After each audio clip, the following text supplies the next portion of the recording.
ছাত্রছাত্রীদের ট্যাবের টাকা চলে গেল ভুতুড়ে অ্যাকাউন্টে।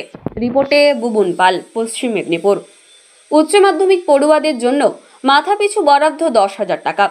পড়াশুনোর সুবিধার জন্য 10,000 টাকা করে দেওয়ার ঘোষণা করেছিলেন রাজ্যের মুখ্যমন্ত্রী মমতা বন্দ্যোপাধ্যায়। অথচ সরকারের পাঠানো টাকা প্রকৃত পড়ুয়াদের অ্যাকাউন্টে যাচ্ছে না, বরং ভুতুড়ে অ্যাকাউন্টে চলে যাচ্ছে সরকারি টাকা। প্রতি বছর রাজ্য সরকার তরুণের স্বপ্ন প্রকল্পের মাধ্যমে এই টাকা দিয়ে থাকেন। দেখা যাচ্ছে তালিকায় ছাত্রদের নাম রয়েছে, অথচ অ্যাকাউন্ট নম্বর বদলে গিয়েছে, সেই অ্যাকাউন্টেই চলে গিয়েছে টাকা। এমনই ঘটনা পশ্চিম মেদিনীপুরের ঘাটাল মহকুমার একটি স্কুলের। সাইবার প্রতারণার ফলে একাধিক স্টুডেন্টের ব্যাংক অ্যাকাউন্ট তথ্য আপনা আপনিই বদলে যাচ্ছে। এই ঘটনায় যথেষ্ট চিন্তিত হয়ে পড়েছে ছাত্রছাত্রীরা। নমস্কার, সংবাদ পাঠে আমি অরিত্রী মণ্ডল।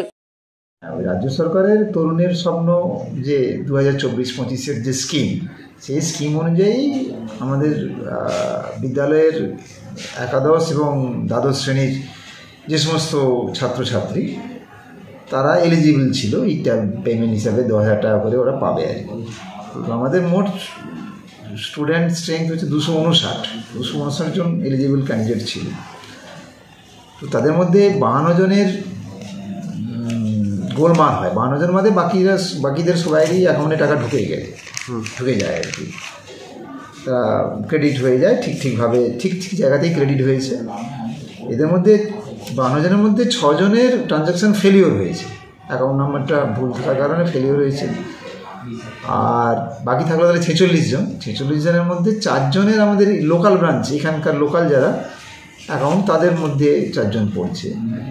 সেই লোকাল ব্রাঞ্চগুলোতে আমরা ঘোরাঘুরি করে তাদের পেমেন্টগুলো মিটিয়ে ফেলেছি।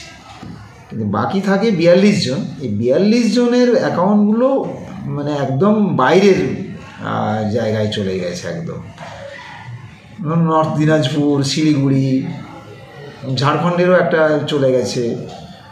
এভাবে ওইটা অ্যাকাউন্টগুলো হ্যাক হয়ে গেছে। অ্যাকচুয়ালি আমাদের এটা তো পশ্চিম মেদিনীপুরের মধ্যে ঘাটাল সাব ডিভিশন, এইখানকার স্টুডেন্টের অ্যাকাউন্টের মধ্যে ওই অ্যাকাউন্টগুলো কী করে এলো, সেটাই তো আমাদের প্রশ্ন। সেই অ্যাকাউন্টে ঢুকলো কীভাবে আমাদের এখানে। তো সেই ব্যাপারটা, সেই 42 জন, বাকি 42 জনের মধ্যে আমরা যখন জানতে পারি তখন বেশ কিছু জন, সেটা সম্ভবত অগাস্ট মাসের 11 তারিখ 12 তারিখ এরকম হবে আমরা জানতে পারি। তখন দেন আমরা তখন ব্যাঙ্কগুলোকে যোগাযোগ করি। আমাদের কাছাকাছি স্টেট ব্যাঙ্ক, ইউকো ব্যাঙ্ক এবং বেশ কিছু অ্যাকাউন্ট সেন্ট্রাল ব্যাঙ্ক অফ ইন্ডিয়াতে চলে যায়। সেটা সেন্ট্রাল ব্যাঙ্ক অফ ইন্ডিয়া আমাদের এখানে কোথাও নেই, রয়েছে মিদনাপুরে, রয়েছে ওর ব্রাঞ্চ।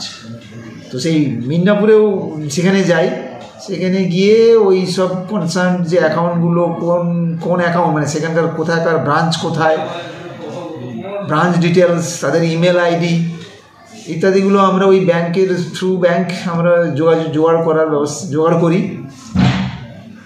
করে আমরা ওগুলোতে ইমেল করি এবং ওদের সঙ্গে ডিরেক্ট ইমেল করে বলি যে টাকাটাকে উইথহোল্ড করে নেওয়ার জন্য।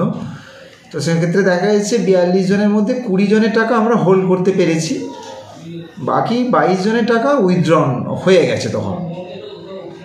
তো এই সংক্রান্ত সমস্ত সাইবার থানাতে, আমরা মিদনাপুর সাইবার থানাতেও গিয়েছি, সাইবার থানাতেও জানিয়েছি ইতিবৃত্তান্ত যে ঘটনাগুলো হ্যাক হয়েছে, কিভাবে কোন অ্যাকাউন্ট কোথায় হ্যাক হয়েছে, সেগুলোর IFSC কোথায়, এসব ডিটেলস মিদনাপুর সাইবার সেলেও জানিয়েছি। আমাদের ঊর্ধ্বতন কর্তৃপক্ষ DI অফিস, তাদেরকেও ডিটেলস জানিয়ে আসা হয়েছে। এই রকম চলছে মোটামুটি, কিভাবে মানে ব্যাপারটা রিডাইরেক্ট করা যায়। অ্যাটলিস্ট যেগুলো হোল্ড হয়ে আছে সেই টাকাগুলো আমাদের ঊর্ধ্বতন কর্তৃপক্ষ যদি ব্যবস্থা নেয় তো রিডাইরেক্ট করতেই পারে। সেটা ব্যাংকের কর্তৃপক্ষ আমাদেরকে জানিয়েছে। এখানকার লোকাল যে ব্যাংকগুলো, সেগুলো জানিয়েছে যে ওই যে ব্যাংকে ওগুলো হোল্ড করা আছে, সেখানে যদি উপযুক্ত কর্তৃপক্ষ, মানে যারা টাকাটা ট্রান্সফার করেছে, আমাদের এখানে ওই DI এর থ্রু দিয়ে ব্যাপারটা ট্রান্সফার হয়েছে, তারা যদি কোনো ইনস্ট্রাকশন দেয় যে টাকাগুলো ওই অ্যাকাউন্টে না থেকে এই অ্যাকাউন্টে যাবে, তাহলে সেক্ষেত্রে সেটা রিডাইরেক্ট হয়ে ওই 20টা স্টুডেন্টের অ্যাকাউন্টে টাকা চলে যাবে।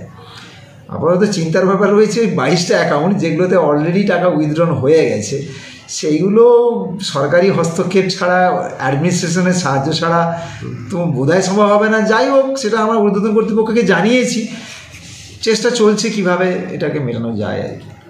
স্কুলের স্যার নাম? স্কুলের নাম খড়ার শ্রী অরবিন্দ বিদ্যা মন্দির উচ্চ মাধ্যমিক। আপনার? আমার নাম গৌতম কুমার জানা, আমি হেড অফ দ্য ইনস্টিটিউশন।